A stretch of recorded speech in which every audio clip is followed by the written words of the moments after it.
আমরা এবার একটা নির্বাচিত সরকারের কাছে দায়িত্ব হস্তান্তরের প্রক্রিয়া শুরু করব।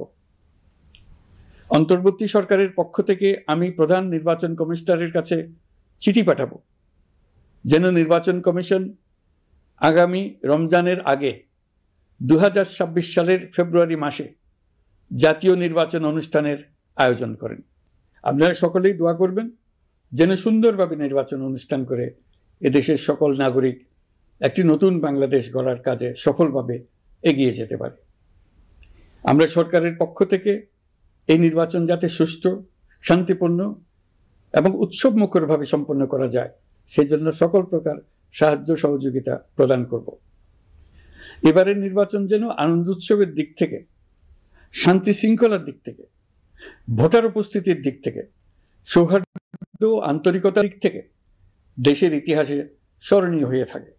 সেই জন্য সকল আয়োজন সম্পন্ন করতে আগামীকাল থেকে আমরা সকলেই মানসিক প্রস্তুতি ও প্রাতিষ্ঠানিক আয়োজন শুরু করব।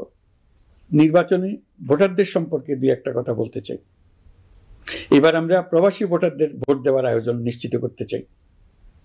অর্থনৈতিক দিক থেকে সম্পূর্ণ বিধ্বস্ত বাংলাদেশ যে আবার দ্রুত ঘুরে দাঁড়াতে পেরেছে তার বড় কারণ হলো আমাদের রেমিটেন্স যোদ্ধাদের ঐতিহাসিক অবদান।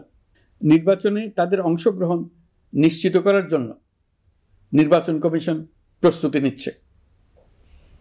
নারী ভোটাররা যেন দেশের সর্বত্র নির্দ্বিধায় আনন্দোৎসব সহকারে তাদের ভোট দিতে পারে এটা নিশ্চিত করতে চাই। এবার যেন কেন্দ্রে কেন্দ্রে নারী ভোটারদের ঢল নামে, আমরা সেই লক্ষ্যে সমস্ত ব্যবস্থা গ্রহণ করব। দেশের মানুষের ভোটাধিকার কেড়ে নেবার কারণে গত 15 বছর ধরে নাগরিকবৃন্দ ভোট দিতে পারেনি। এবারের নির্বাচনে আমরা আমাদের বকেয়া আনন্দ সহ মহা আনন্দে ভোট দিতে চাই।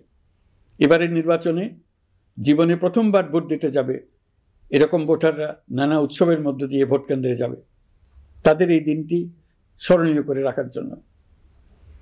এর মধ্যে নতুন নারী ভোটার থাকবে, নতুন পুরুষ ভোটার থাকবে, এর মধ্যে এমন ভোটার থাকবে যারা